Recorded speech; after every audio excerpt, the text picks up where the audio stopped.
ધંધુકાના ચામુંડા નગરમાં એક મહિનાથી પીવાનું પાણી ન મળતા લોકોમાં રોષ જોવા મળી રહ્યો છે।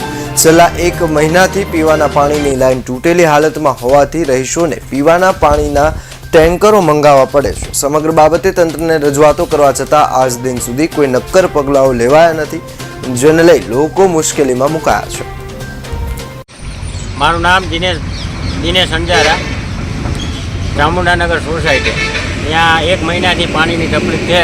એક મહિના પહેલાં અહીંયા હમું કરી ગયા હતા, પણ એક મહિના પછી હોય કે હજુ તૂટી ગયું અને એક મહિનાથી પાણી આવતું નથી। રોજ ટેન્કર મંગાવી બહારથી, રોજ પૈસા ખર્ચીને ટેન્કર મંગાવવા પડે।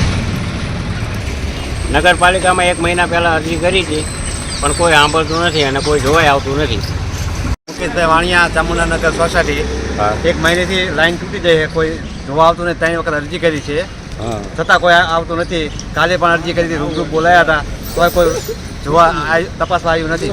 દરરોજ ટેન્કર ત્રીજા દિવસે ટેન્કર મંગાવવું પડે, છતાં કોઈ આવતું નથી। અંજારા છે, અમારે અહીં પાણીની તકલીફ છે, પાણી આવતું નથી અમારે એક મહિનાથી, અને 2-3 દાડા અમે ટાંકા મંગાવવા પડે છે। અહીં કને તો બીજા દાડે અમે અહીં કને સુધારો કર્યો હતો,